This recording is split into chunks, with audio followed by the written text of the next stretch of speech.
आज का जो हमारा टॉपिक है that is structure and ultra structure of chromosome. ठीक है, स्ट्रक्चर से पहले, इससे पहले हम लोगों ने पढ़ लिया था एक्चुअली।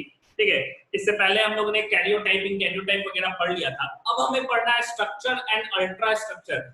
अगर मैं स्ट्रक्चर की बात करूं, ये लास्ट टॉपिक है हमारा, सेल खत्म हो जाएगा, नेक्स्ट क्लास से हम सेल साइकिल पे स्टार्ट करेंगे। ठीक है, ये हमारा लास्ट क्लास है। आज का लास्ट टॉपिक है हमारा structure and ultra structure of chromosome. 2 4 5 10 minute आगे पीछे भी होगा तो हम पढ़ लेंगे, क्योंकि ये हमारा लास्ट टॉपिक है। ठीक है, आज लास्ट क्लास है, इसके बाद से सेल स्टार्ट होगा हमारा। अब देखिए, स्ट्रक्चर की मैं बात करूं तो स्ट्रक्चर हम देखते कब है सबसे पहले। ठीक है, स्ट्रक्चर की मैं बात कर रहा हूं तो स्ट्रक्चर सबसे पहले हम मेटाफेज में देखते हैं। मेटाफेज में क्लियरली स्ट्रक्चर नजर आता है क्रोमोसोम का, क्लियरली स्ट्रक्चर नजर आता है क्रोमोसोम का। ये क्रोमोसोम के स्ट्रक्चर में क्या क्या कंपोनेंट होते हैं तो मैंने बताया है।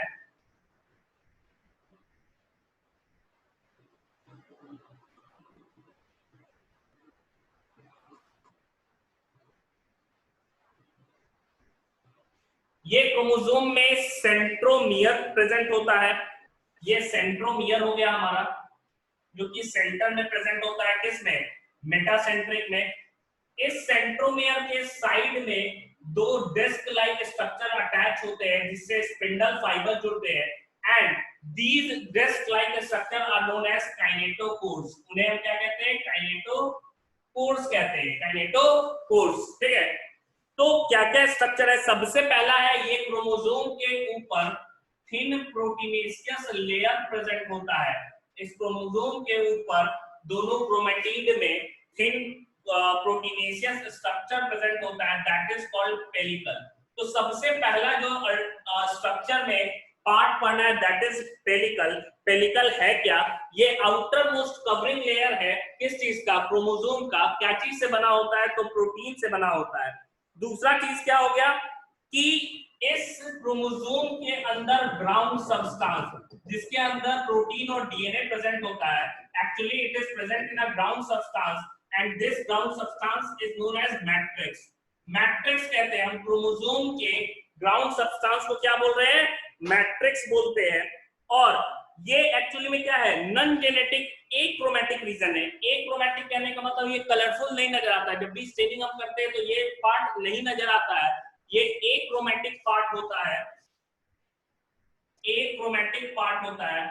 ठीक है, एक्रोमेटिक पार्ट होगा, नॉन जेनेटिक होगा, बिकॉज इसके अंदर कोई भी जेनेटिक इंफॉर्मेशन नहीं होता है। तो दूसरा कंपोनेंट हमारा क्या हो गया, इस क्रोमोसोम के अंदर क्या होता है, सेमी फ्लूइड या semi solid jelly like substance भरा होता है, जिसके अंदर एंजाइम्स होते हैं, मिनरल्स होते हैं, प्रोटीन होते हैं, वाटर होते हैं, and it is actually non genetic and achromatic. Why achromatic, because it stains none of the colour, उसके ऊपर कोई भी कलर नहीं आता है। तो जो अंदर का सब्सटेंस होता है उसे ही हम क्या कह रहे हैं, मैट्रिक्स कह रहे हैं। तो दो हमारा स्ट्रक्चर में पॉइंट या पार्ट क्लियर हो गया।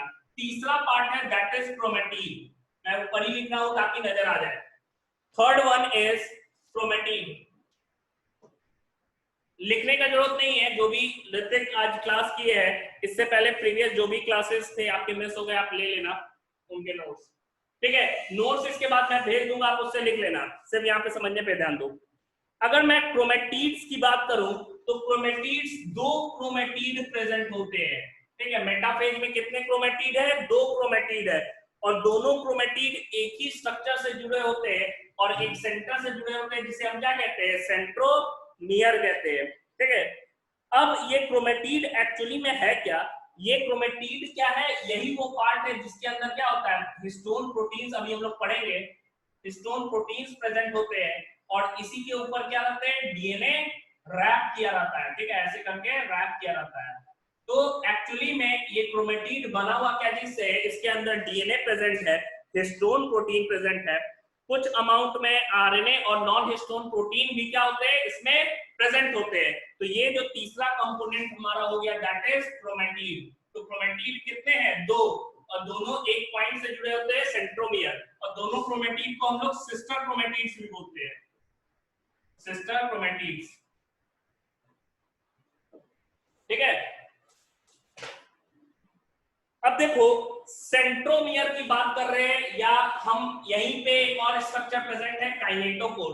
तो पहला जो कंस्ट्रिक्शन, या हम कह रहे हैं कि पहला जो आप समझो कि एक जो गैप नजर आ रहा है कि यहाँ कॉन्स्ट्रिक्ट हो रहा है या कॉन्ट्रैक्ट कर रहा है, that one is known as primary constriction. तो थर्ड वन जो कंपोनेंट है ये हमारा क्या हो गया, सेंट्रोमियर हो गया। सेंट्रोमियर, या इसी पे लैटरली क्या है, दो डिस्क शेप स्ट्रक्चर प्रेजेंट होते हैं, और इन डिस्क शेप स्ट्रक्चर को हम क्या कह रहे हैं, काइनेटोकोर्स। तो ये काइनेटोकोर्स हुए चाहे सेंट्रोमियर, यही हमारा क्या है, प्राइमरी कंस्ट्रिक्शन। Primary constriction. तो कभी भी आपके क्वेश्चन में आता है कि प्राइमरी कंस्ट्रिक्शन क्रोमोसोम में क्या होता है, तो ऑप्शन में सेंट्रोमियर या काइनेटोकोर दोनों में से कोई दिया रहेगा, तो वो क्या होगा, उसको सही कीजिएगा। अगर मैं काइनेटोकोर्स की बात करूं कि काइनेटोकोर्स का क्या फंक्शन होता है, तो एक्चुअली काइनेटोकोर्स का फंक्शन होता है एनाफेज में स्पिंडल फाइबर्स, जो कि मैंने बताया था सेंट्रियोल से निकलते हैं स्पिंडल फाइबर्स, जिसके कारण क्या होता है, स्पिंडल फाइबर को अटैच होगा क्रोमोसोम पे, किस पोजीशन पे, वही काइनेटोकोर वो साइट है, और वहीं से खींचना स्टार्ट करेगा। खींचेगा तो सेंट्रोमियर से स्प्लिट होगा और दोनों क्रोमेटिड अपने अपने रेस्पेक्टिव पोल की तरफ क्या हो जाएंगे, मूव कर जाएंगे। तो एक्चुअली काइनेटोकोर्स का क्या फंक्शन होता है, they provide site for the attachment of spindle fibres. Spindle fibres कौन बन रहे हैं, तो microtubules and microfilaments spindle fibres का फॉर्मेशन करते हैं किस समय, सेल डिवीजन के समय, ठीक है। और स्पिंडल फाइबर्स एनिमल सेल में खींचने का कौन काम कर रहा है, हम लोग पढ़ चुके हैं, सेंट्रियोल करता है, ठीक है। तो ये हमारा नेक्स्ट स्ट्रक्चर हो गया सेंट्रोमियर, या उसे ही हम क्या कह रहे हैं, काइनेटोकोर कहते हैं। तो सेंट्रोमियर एक बार और बता दो। हाँ बोलिए वैष्णवी, क्या बोल रही है। सेंट्रोमियर एक बार और बता दो। अच्छा, सेंट्रोमियर एक बार और बता दो। देखिए सेंट्रोमियर क्या है, वो रीजन है जहां पे जो क्रोमोसोम है वो कॉन्स्ट्रिक्ट होता है, एक डिस्क लाइक या एक स्फेरिकल स्ट्रक्चर नजर आता है, और सेंट्रोमेयर के बेसिस पे हम टाइप ऑफ क्रोमोसोम भी डिवाइड करते हैं, मेटासेंट्रिक, सब मेटासेंट्रिक, एक्रोसेंट्रिक, टेलोसेंट्रिक, ये सब भी हम डिवाइड करते हैं। तो सेंट्रोमेयर क्या है, वहीं पे सेंट्रोमेयर के साइड में क्या है, दो डिस्क शेप स्ट्रक्चर प्रेजेंट होते हैं, और ये जो डिस्क शेप स्ट्रक्चर है, they provide attachment site for the spindle fibres. Spindle fibres के लिए अटैचमेंट साइट प्रोवाइड करने का काम होता है किसका। वीडियो बहुत रुक रुक के चल रहा है शिवानी, नेटवर्क इशू होगा शिवानी आपका, थोड़ा वेट कर लीजिए, नहीं तो फिर से आप लीव करके फिर से ज्वाइन करने की कोशिश कीजिए, सही हो जाएगा। अभी भी आ रहा है शिवानी। तो मैं बता रहा हूं सेंट्रोमियर, सेंट्रोमियर क्या है, वो साइट है या फिर वो रीजन है जहां पे प्राइमरी कंस्ट्रिक्शन होता है, किसके अंदर, ठीक है, किसके अंदर, ये क्रोमोसोम के अंदर प्राइमरी कंस्ट्रिक्शन क्या है, ये सेंट्रोमियर या काइनेटोकोर्स की हम बात कर रहे हैं, ठीक है। नेक्स्ट देखना, चार हो गया हमारा, चार हो गया हमारा स्ट्रक्चर में कंपोनेंट, फोर कंपोनेंट्स हो गए, पहला पेलिकल, दूसरा मैट्रिक्स, तीसरा क्रोमैटिड और चौथा सेंट्रोमियर। नेक्स्ट जो रीजन पढ़ना है दैट इज सेकेंडरी कंस्ट्रिक्शन। अब बात कर रहे हैं प्राइमरी तो हमको नजर आ रहा है भाई, सेकेंडरी कंस्ट्रिक्शन हमको कहां नजर आ रहा होगा, सेकेंडरी कंस्ट्रिक्शन किसको कह रहे हैं, तो ये मैं फिगर मिटा रहा हूं, एक फिगर बनाता हूं, देखना उसको ध्यान से।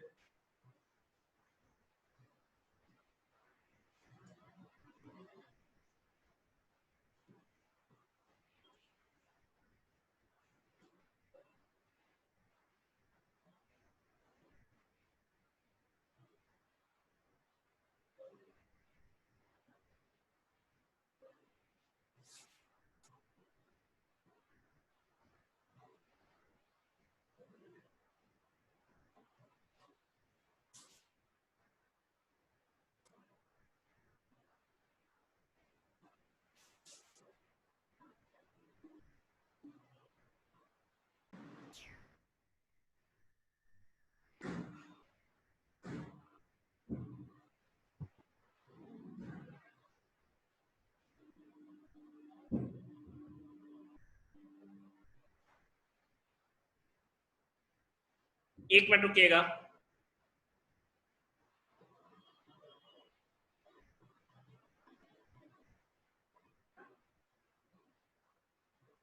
हाँ चलिए, देखिए मैं बना रहा था, इधर थोड़ा घुमा देता हूं।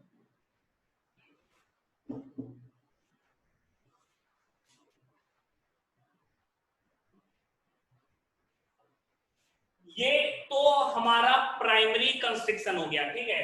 ये हमारा सेंट्रोमियर हो गया, ध्यान से देखना, ये हमारा सेंट्रोमियर हो गया, ये हमारा काइनेटोकोर्स हो गया, काइनेटोकोर्स हो गया, ठीक है। ये हमारा सेंट्रोमियर हो गया, ये हमारा काइनेटोकोर्स हो गए। अगर मैं बात कर रहा हूं इसके अंदर डीएनए कैसे प्रेजेंट है, तो डीएनए थ्रेड तो ऐसे मूव कर रहा है और जगह जगह क्या प्रेजेंट होंगे, हिस्टोन प्रोटीन्स प्रेजेंट होंगे, ठीक है। जगह जगह क्या है, हिस्टोन प्रोटीन्स प्रेजेंट है।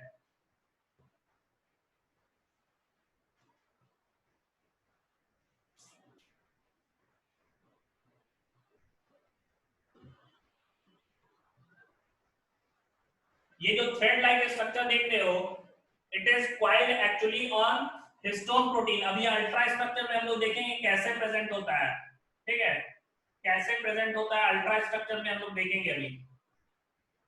ये समझो ये डीएनए हो गया, ये थ्रेड क्या है, डीएनए है, और ये वाला जो है ये हिस्टोन हो गया, हिस्टोन हो गया, ठीक है, ये हिस्टोन प्रोटीन्स हो गए।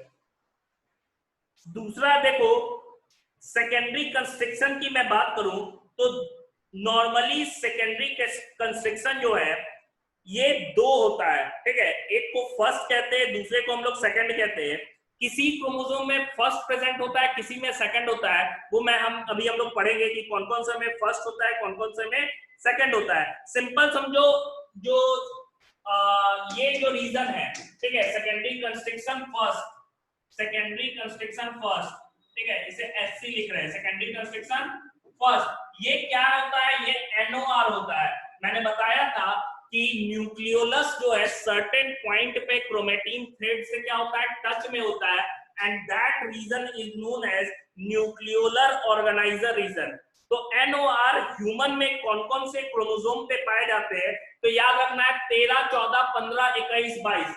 ह्यूमन में एनओआर या सेकेंडरी कंस्ट्रक्शन फर्स्ट कितने क्रोमोसोम पे पाए जाते हैं, 5 क्रोमोसोम पे, 13, 14, 15, फिर 21, 22, ये क्रोमोसोम पे पाए जाते हैं, ठीक है। 13, 14, 15, 21 एंड 22 क्रोमोसोम नंबर पे पाए जाते हैं। अगर मैं सेकेंडरी कंस्ट्रक्शन सेकंड की बात करूं तो सेकेंडरी कंस्ट्रक्शन सेकंड इस साइड नहीं पाया जाता है, एनओआर साइड पे नहीं पाया जाता है, ये उसके अपोजिट साइड पे पाया जाता है। इस पे वैसे ही थ्रेड लाइक स्ट्रक्चर प्रेजेंट होगा, ठीक है, और ये सेकेंडरी कंस्ट्रक्शन सेकंड होगा। याद रखना है, नंबर याद रखना है, सेकेंडरी कंस्ट्रक्शन सेकंड जो है ये कितने क्रोमोसोम पे प्रेजेंट होते हैं, तो ये भी 5 क्रोमोसोम पे प्रेजेंट होते हैं। कौन कौन से, तो फर्स्ट क्रोमोसोम 10वां, 13वां, 16वां एंड ह्यूमन में मेल में वाई क्रोमोसोम पे। तो दो तरह का सेकेंडरी कंस्ट्रक्शन है। सेकेंडरी कंस्ट्रक्शन किसको बोल रहे हैं, प्राइमरी को छोड़ के दूसरा कंस्ट्रक्शन, तो उसे सेकेंडरी बोल रहे हैं। तो दो तरह का सेकेंडरी कंस्ट्रक्शन, फर्स्ट जो कि न्यूक्लियोलर ऑर्गेनाइजर रीजन होता है, मतलब इस पॉइंट पे वो न्यूक्लियोलस को भी टच कर रहा होगा। ये कितने क्रोमोसोम में पाए जाते हैं, तो 5, 13, 14, 15, 21, 22। फिर क्या हो गया, सेकेंडरी कंस्ट्रक्शन सेकंड हो गया, जो कि कितने क्रोमोसोम नंबर पे पाए जाते हैं, 5 ये भी पे पाए जाते हैं। फीमेल की बात करेंगे तो 4 ही पे, क्योंकि फीमेल में वाई क्रोमोसोम नहीं होगा। 1, 10, 13, 16 एंड वाई क्रोमोसोम, इनमें सेकेंडरी कंस्ट्रक्शन सेकंड पाया जाता है, ठीक है। सेकेंडरी कंस्ट्रक्शन फर्स्ट के बाद का पार्ट जो क्रोमोसोम का होता है, इस बाद के पार्ट को सैटेलाइट बोलते हैं लोग, या इसी बाद के पार्ट को सैट क्रोमोसोम भी बोलते हैं, सैट क्रोमोसोम। तो सिंपल है, सैट क्रोमोसोम हम लोग बोल किसको रहे हैं, तो छठा जो है दैट इज सैटेलाइट। सैटेलाइट का मतलब क्या हो गया कि वो पार्ट जो कि एनओआर के बाद पाया जाता है, न्यूक्लियर ऑर्गेनाइजर रीजन के बाद का जो पार्ट है, that part of chromosome is known as satellite. उसे ही हम क्या कहते हैं, सैटेलाइट कहते हैं, या इसी के लिए एक वर्ड और यूज किया गया है, ट्रैबेंट, इसे ही हम ट्रैबेंट कहते हैं। तो इतना समझ में आया। फिफ्थ हमारा क्या था, सेकेंडरी कंस्ट्रक्शन। सेकेंडरी कंस्ट्रक्शन कितना हो गया, 2। फर्स्ट एंड सेकंड, फर्स्ट को क्या बोल रहे हैं एनओआर, कितने पे है 13 14 15 21 22, सेकेंडरी कंस्ट्रक्शन क्या होता है सेकंड, कितने पे ये भी 5 पे 1 10 13 16 एंड वाई क्रोमोसोम। ये तो हो गया सेकेंडरी कंस्ट्रक्शन की बात। नेक्स्ट जो है दैट इज सिक्स्थ जो पॉइंट है हमारा दैट इज सैटेलाइट, उसे ही हम क्या कह रहे हैं सैटेलाइट कहते हैं।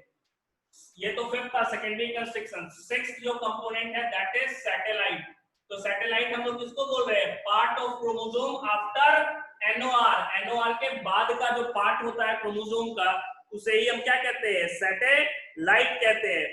और सैटेलाइट का मतलब एक्चुअली सैटेलाइट या फिर इसे ही हम क्या कह रहे हैं ट्रामेंट कहते हैं, ट्रामेंट। तो जिस क्रोमोसोम में सैटेलाइट पाया जाता है उसे हम क्या कहते हैं सैट क्रोमोसोम। तो सैटेलाइट किसमें पाया जाएगा, इसमें एनओआर पाया जाएगा, ठीक है। मतलब वही क्रोमोसोम कौन कौन सा 13 14 15 फिर 21 22, ठीक है। ये क्या है सैट क्रोमोसोम है। और ये सैट क्रोमोसोम का मतलब क्या होगा साइन एसिड थाइमोन्यूक्लिनिको, ठीक है। जिस क्रोमोसोम में सैट पार्ट पाया जाता है उसे सैट क्रोमोसोम कहते हैं। और सैट का मतलब क्या हो गया साइन एसिड थाइमो न्यूक्लिको,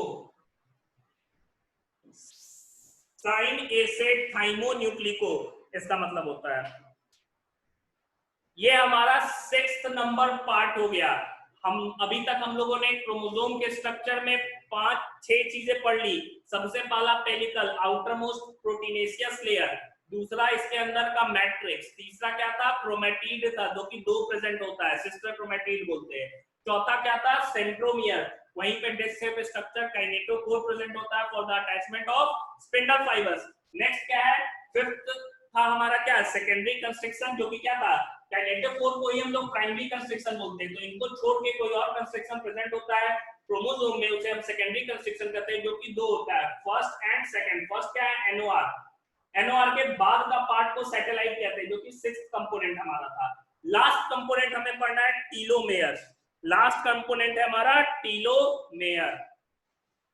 यहां तक समझ में आया सबको, शीतल शिवानी अर्चिता ऋतिक अमरजीत एंड वैष्णवी, आप बताइए सारे लोग समझ में आया।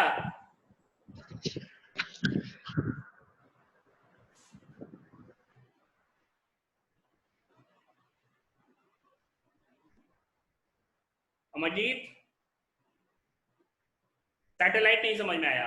सैटेलाइट का मतलब क्या हो गया कि वो पार्ट क्रोमोसोम का, मान लो यहीं पे ये खत्म हो जाता तो एनओआर तो होता ही नहीं ना, यहीं पे एंड हो जाता तो कंस्ट्रक्शन नजर ही नहीं आता। तो ये क्या है एनओआर के वो पार्ट क्रोमोसोम का जो एनओआर यानी कि सेकेंडरी कंस्ट्रक्शन के बाद प्रेजेंट होता है उसी पार्ट को हम क्या कहते हैं सैटेलाइट कहते हैं, ठीक है। चलिए लास्ट पार्ट हमें पढ़ना है दैट इज टीलोमेयर। मैं मिटा रहा हूं इस साइड का।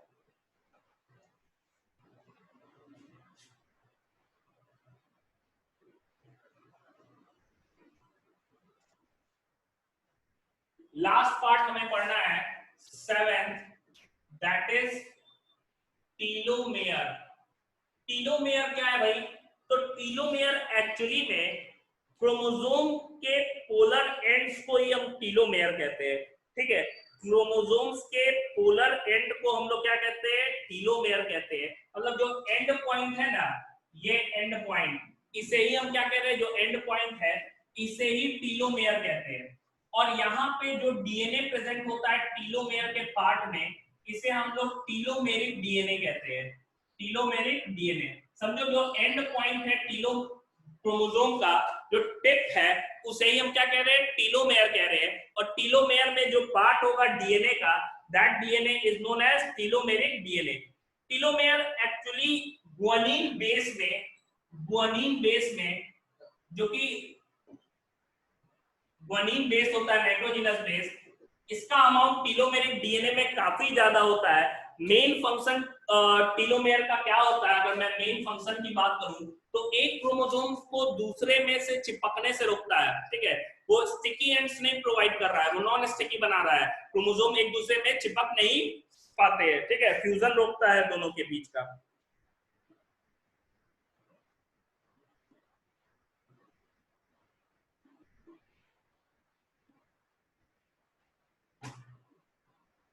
अगर मैं बात करूं तो एक्चुअली में टीलोमेयर पार्ट बनाने के लिए इस डीएनए में एक्चुअली में डीएनए टीलोमेयर बनाने के लिए नॉन स्टिकी पार्ट बनाने के लिए एक एंजाइम बनाता है, दैट इज नोन एज टीलोमेरेज। एक साइंटिस्ट थे जिनका नाम रिचर्ड कैथन था, इन्होंने बताया कि टीलोमेयर वाला पार्ट है ना, एक्चुअली में जो टिप है ना, जैसे जैसे एजिंग प्रोसेस बढ़ता है टिप छोटा होते चला जाता है या टीलोमेयर छोटा होते चले जाता है, जिसके वजह से वो क्या होता है, दोनों चिपकने लगते हैं, ठीक है, स्टिकी होने लगेंगे, और स्टिकी होने लगेगा तो उनमें रिकॉम्बिनेशन क्या होता है, कम होता है, जिसके वजह से वेरिएशन कम होगा।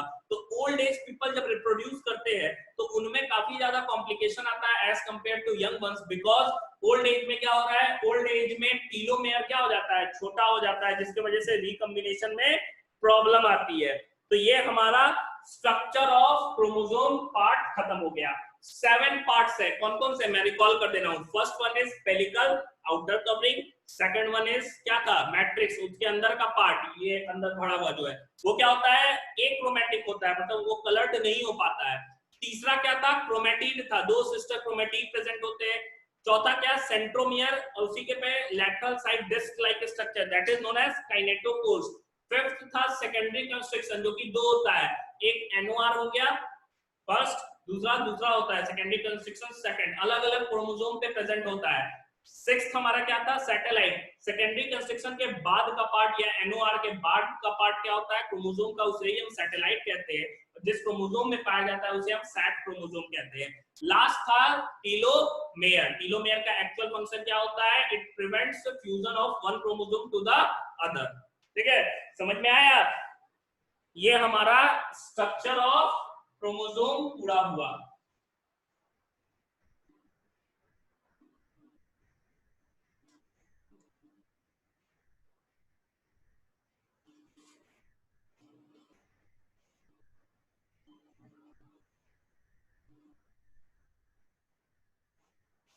ये स्ट्रक्चर पूरा हुआ, हमारा स्ट्रक्चर वाला पार्ट खत्म हो गया। अब बात कर रहे हैं हम अल्ट्रा स्ट्रक्चर की, कि अल्ट्रा स्ट्रक्चर क्या होगा क्रोमोसोम का। तो अगर मैं अल्ट्रा स्ट्रक्चर निकाल के देखूं तो क्या एक्चुअल में प्रेजेंट होता है।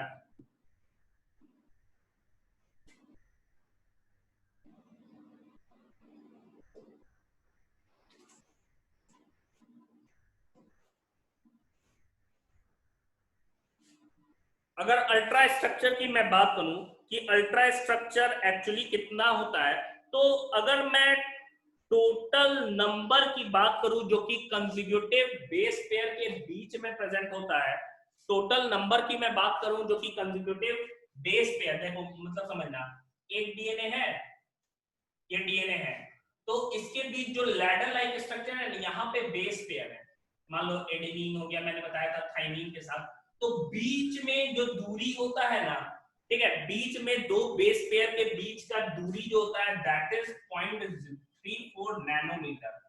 ठीक है, इसकी बीच का जो दूरी होता है वो क्या होता है, 0.34 नैनोमीटर होता है। ठीक है, और एक जो ट्विस्ट करता है ना, एक बार एक कंप्लीट 360 रिवॉल्व कर रहा है, समझो अपने एक्सिस पे क्या होता है, घूमता रहता है, तो ये जो 360 रिवॉल्यूशन एक्चुअली में है, ये 360 रिवॉल्यूशन में कितने बेस पेयर आते हैं, तो 10 बेस पेयर प्रेजेंट होते हैं, 10 बेस पेयर प्रेजेंट होते हैं।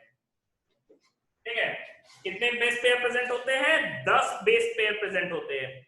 और ह्यूमन में हम बात कर रहे हैं कितने number of base pair present होते हैं एक्चुअली, तो 6.6 into 10⁹ बेस पेयर प्रेजेंट होते हैं, जिसको जब मल्टीप्लाई किया गया, समझो इस डिस्टेंस को हम 6.6 into 10⁹ से मल्टीप्लाई करेंगे, दैट कम्स अप्रोक्सीमेटली 2.2 मीटर।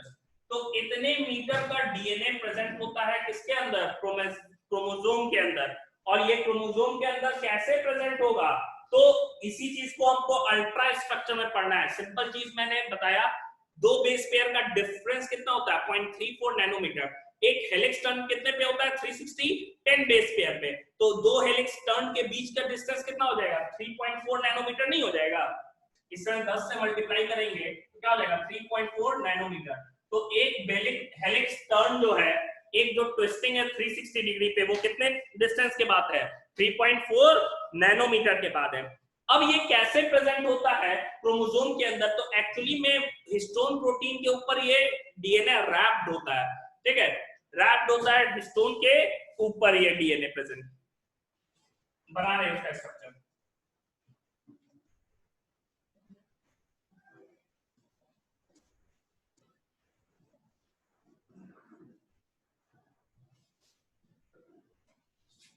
हाँ ऋतिक बोलिए, कुछ बोलना चाह रहे? सर इसके पहले वाला सब मेरा छूट गया है। ठीक है। 2 क्रोमोसोम अगर अमरजीत चिपक जाएगा तो रिकॉम्बिनेशन नहीं होगा। ऋतिक आपका जो भी छूट गया है वो आप बताइएगा, किस लेक्चर से आपने अटेंड नहीं किया है, उसके वीडियोस मैं सेंड कर दूंगा आपको, ठीक है, और ग्रुप पे होगा, आप देख लेना। तो अल्ट्रा स्ट्रक्चर की मैं बात कर रहा हूं, तो अल्ट्रा स्ट्रक्चर में एक्चुअली में कैसे प्रेजेंट होता है, समझना इस चीज को।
एक मिनट रुकिएगा।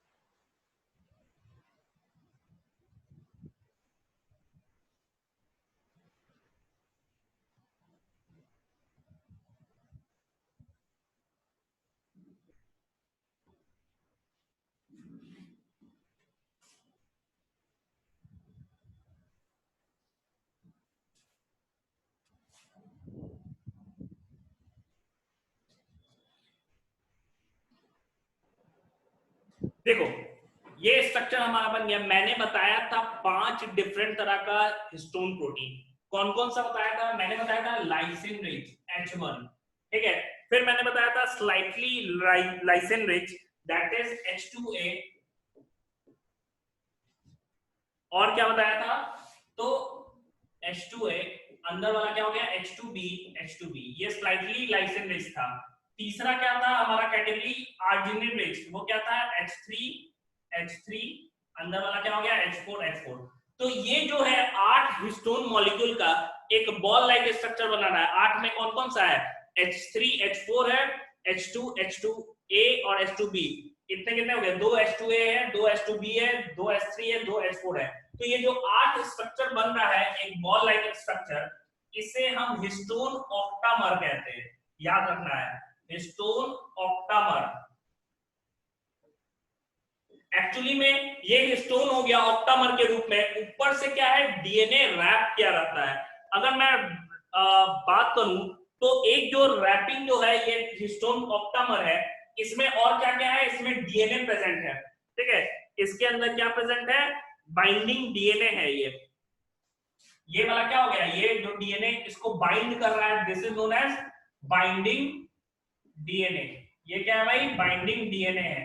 और कैसे बाइंड हो रहा है, तो इसमें एक प्रोटीन इन्वॉल्व हो रहा है जिसमें H1 हिस्टोन हो गया, बाइंडिंग करने में हेल्प करता है। दूसरा क्या हो गया, एक ऐसा ऑक्टोमर समझना है, ये समझना है, यहाँ पे मैं स्ट्रक्चर बना दूं, ये मैंने बनाया था, फिर यहाँ से ऐसे बनाया था ऐसे, तो ये वाला ऑक्टामर हो गया, इसके ऊपर से जो डीएनए रैप कर रहा है वो बाइंडिंग डीएनए, और दो बीच में जो ये जोड़ रहा है it is known as linker DNA, इसे ही हम क्या कहते हैं, लिंकर डीएनए कहते हैं, इसे हम क्या कह रहे हैं, लिंकर डीएनए कहते हैं। ठीक है,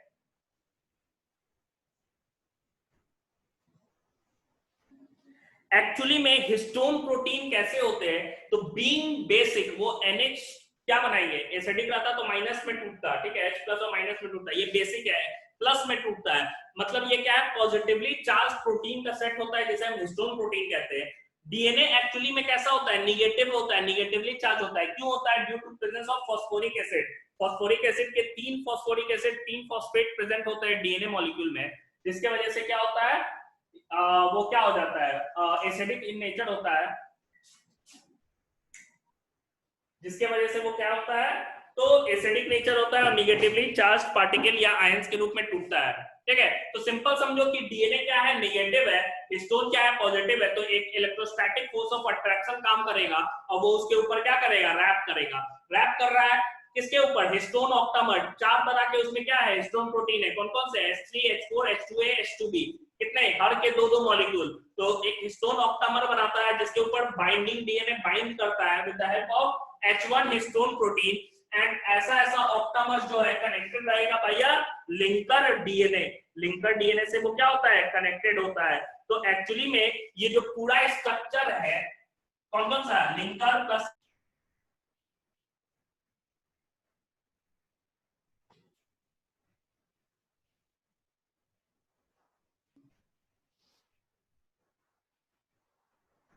अब आ रहा, बारिश हो रही है इसलिए नेटवर्क इश्यू है, अमरजीत वीडियो आ रहा, यस सर। बारिश के चलते नेटवर्क इश्यू है, बारिश हो रही है।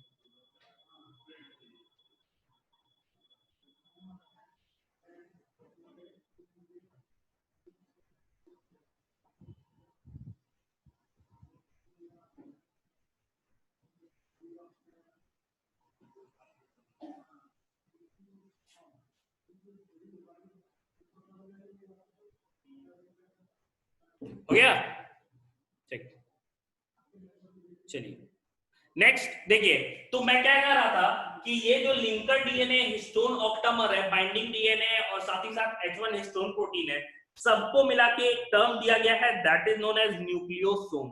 ठीक है, तो अगर मैं ये स्ट्रक्चर सबको समझ में आया ना, किसी को कोई दिक्कत ये स्ट्रक्चर में, तो एक्चुअली में डीएनए ये हिस्टोन के तरफ क्या होता है, ऐसे ही रैप्ड रहता है।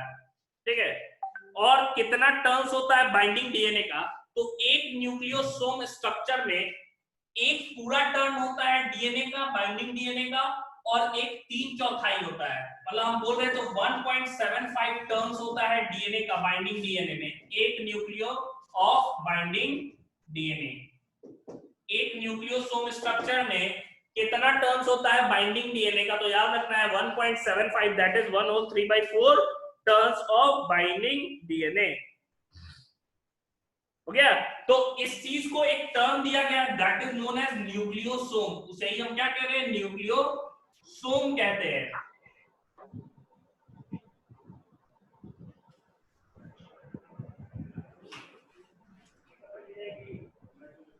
ठीक है, तो मैं बात करूं अगर न्यूक्लियोसोम का मतलब क्या हो गया, बाइंडिंग डीएनए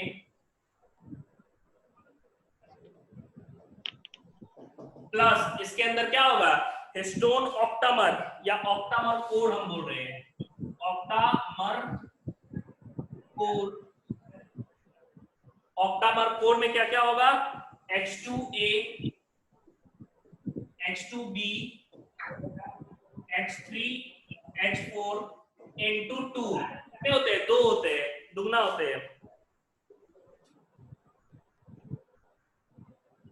ठीक है, प्लस और क्या होगा इसके अंदर, तो इसके अंदर होगा लिंकर डीएनए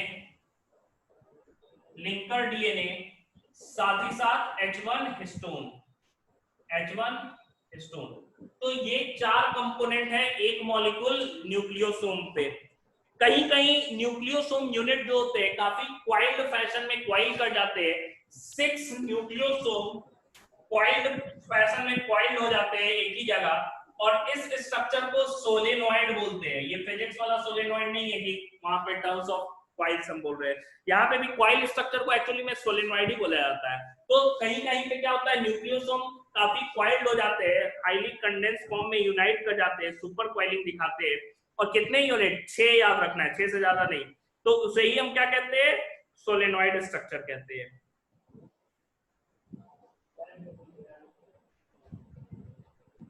हो गया?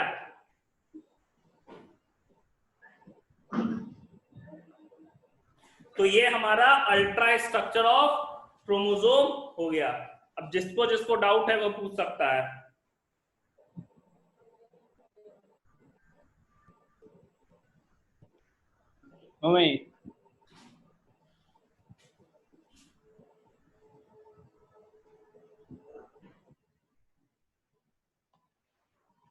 जिसको जिसको डाउट है वो पूछ सकता है, पूछिए। ये हमारा चैप्टर फिनिश हो गया। नेक्स्ट क्लास से हम स्टार्ट करेंगे सेल साइकिल को। यहां तक के नोट्स को मैं सेंड कर दूंगा आपको, आप लिख लेना उसे। तो यहां तक समझ में आया?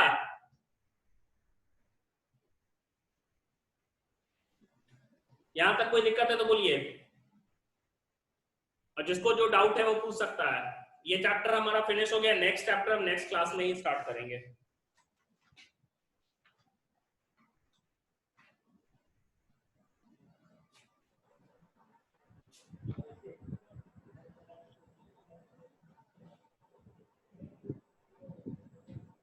वैष्णवी आपको डाउट था बहुत सारा, आप पूछ लीजिए, आप बोली थी। देखिए हम बात कर रहे हैं माइक्रोट्यूब्यूल की एंड साइटोस्केलेटन की।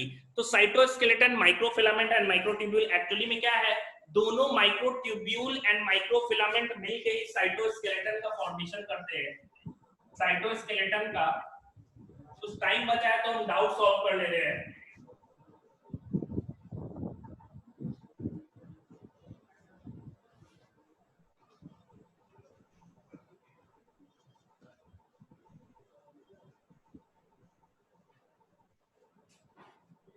ठीक है, सबसे पहला है हमारा बात आया माइक्रोफिलामेंट की। तो समझो सिंपल साइटोस्केलेटन हम किसको कह रहे हैं, तो फिलामेंटस स्ट्रक्चर प्रेजेंट होता है दो तरह का। एक जो है खाली प्रोटीन का टाइप बदल जा रहा है, एक ट्यूब्यूलिन प्रोटीन से बना होता है, दूसरा एक्टिन से बना होता है। ट्यूब्यूलिन से जो बना होता है उसे हम माइक्रोट्यूब्यूल्स कहते हैं, माइक्रोट्यूब्यूल्स कहते हैं, और एक्टिन से जो बना होता है इसे हम माइक्रोफिलामेंट्स कहते हैं। बस फर्क यही है, दोनों के दोनों क्या है, कॉन्ट्रैक्टाइल प्रोटीन ही होते हैं। एक्टिन मसल्स के भी अंदर पाया जाता है। दोनों फिलामेंट लाइक स्ट्रक्चर है, और सेल के अंदर क्या है, ये फिलामेंटस स्ट्रक्चर है जो डिफरेंट ऑर्गेनेल्स को उसके पोजीशन पे इंटैक्ट रखते हैं या उनके मोशन में हेल्प करते हैं।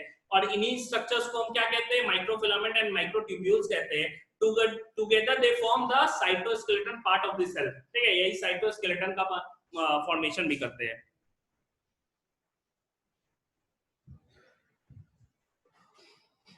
और बोलिए,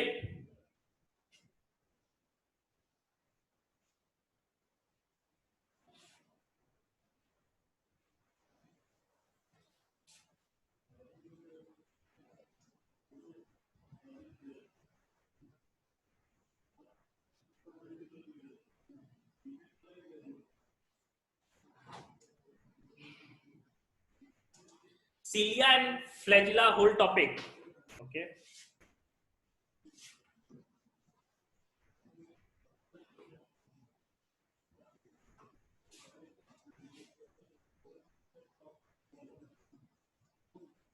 देखिए बात कर रहे हैं हम लोग सीलिया और फ्लैजिला की। ये समझो प्लाज्मा मेम्ब्रेन है, इसके अंदर क्या है प्रेजेंट होता है। एक्चुअली में मैंने बताया भी था डीएसएस होते हैं, देखो ये समझो ये पार्ट।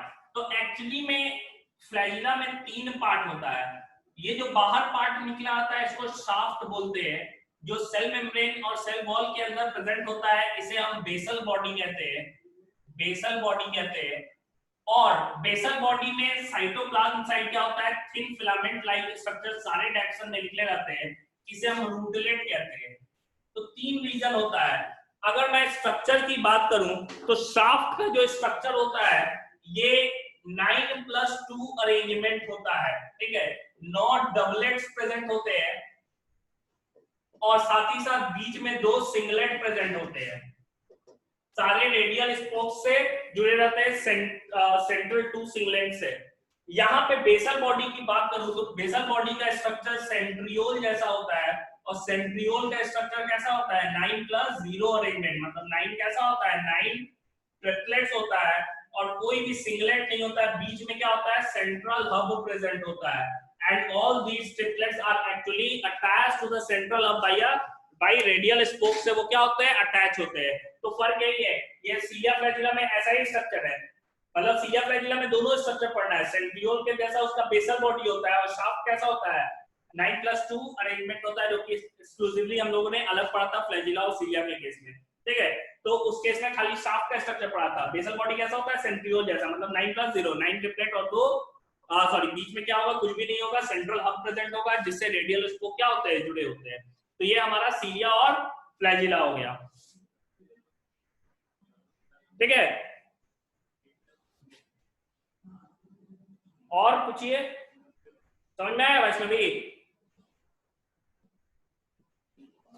Yes sir. और किसी का कुछ? अर्चिता, शिवानी, शीतल, आप लोग को कुछ पूछना है?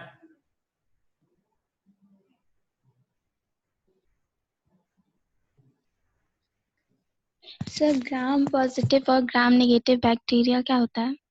अच्छा, gram positive and gram negative bacteria, एक साइंटिस्ट है जिनका नाम एच.सी. ग्राम था। इन्होंने स्टेनिंग किया। स्टेनिंग किससे किया? तो एक साइंटिस्ट थे जिनका नाम एच.सी. ग्राम था। इन्होंने स्टेनिंग किया बैक्टीरिया पे। स्टेनिंग करने का मतलब है दाग लगाना।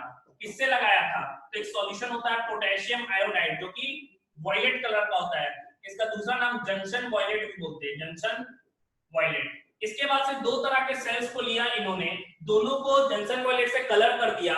उसके बाद से उसको एसीटोन या फिर अल्कोहल में बात किया। बात करके देखा तो एक जो था जिसपे कलर चढ़ गया और एक पे नहीं चढ़ा, मतलब जिसपे कलर रह जाता है, स्टेन रह जाता है, उसे ग्राम पॉजिटिव कहते हैं। दूसरे जिसपे नहीं रहता है उसे ग्राम निगेटिव कहते हैं।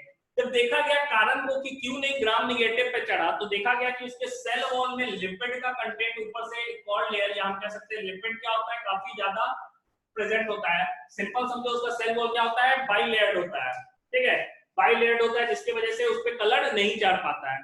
अब मोटा सेल वॉल है तो जाहिर सी बात है वो ज्यादा प्रोटेक्टेड होगा।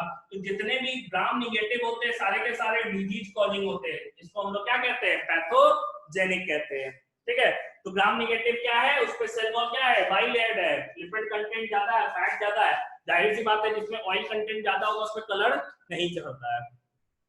तो यही हो गया gram positive and gram negative. समझ आया?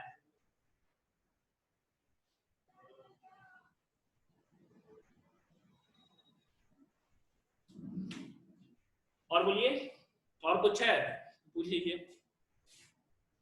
ऐसा नहीं है, जो बचेगा वो बात भी पूछ सकते हो। नेक्स्ट वीक में डीएसएस रहेगा, उसमें भी पूछ सकते हो। इस चैप्टर का भी कहीं से भी पूछ सकते हो, पूछने पे कोई रेस्ट्रिक्शन है ही नहीं। सर हाँ बोलिए।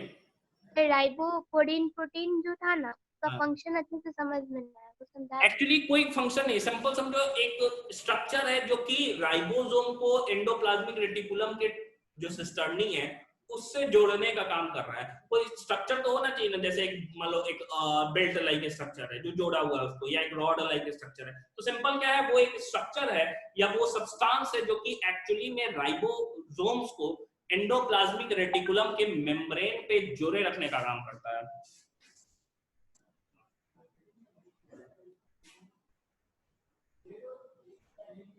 हो गया?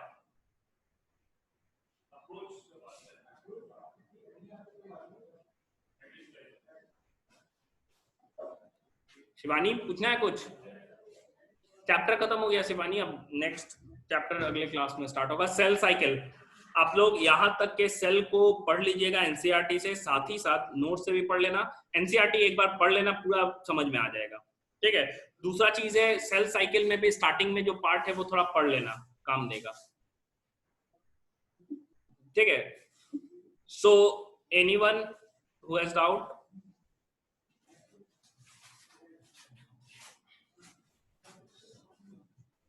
किसी को नहीं है? ओके, तो क्लास एंड कर रहे हैं।